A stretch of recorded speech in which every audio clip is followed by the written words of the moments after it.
नमस्कार, मैं डॉक्टर कविता हूँ। मैं यहाँ एसोसिएट प्रोफेसर हूँ पादपकारी के विभाग में।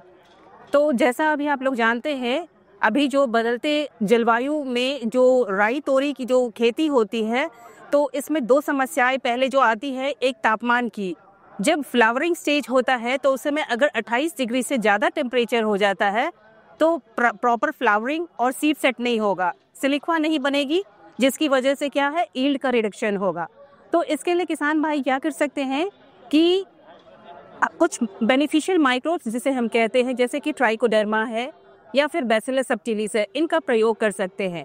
इनके प्रयोग के लिए क्या है, 5 ग्राम प्रति किलोग्राम सीड के उपचार करते हैं।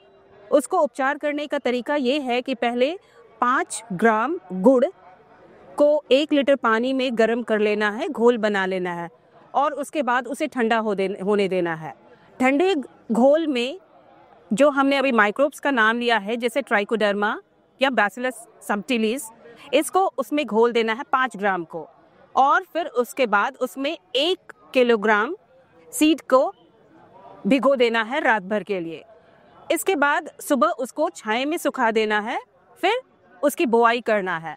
तो जब तापमान अधिक हो जाता है 28 डिग्री से ज़्यादा, तो जो फ्लावरिंग अफेक्ट होता है या सीड फॉर्मेशन जो अफेक्ट होता है वो 10 से 20% तक कम हो जाता है।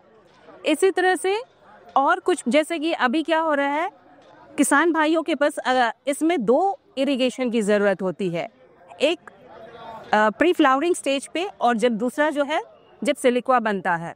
तो अगर किसान भाइयों के पास ये इरिगेशन की फैसिलिटी नहीं है तो उस कंडीशन में भी किसान भाई कुछ केमिकल्स जैसे पोटेशियम नाइट्रेट है, उसका 5% सॉल्यूशन बना करके इन दोनों स्टेजेस पे स्प्रे कर सकते हैं और 500 लीटर्स 1 हेक्टेयर के लिए इसका सॉल्यूशन का स्प्रे करेंगे।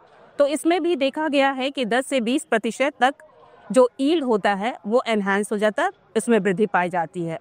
तो इस तरह से हम इन समस्याओं का समाधान कर सकते हैं। धन्यवाद।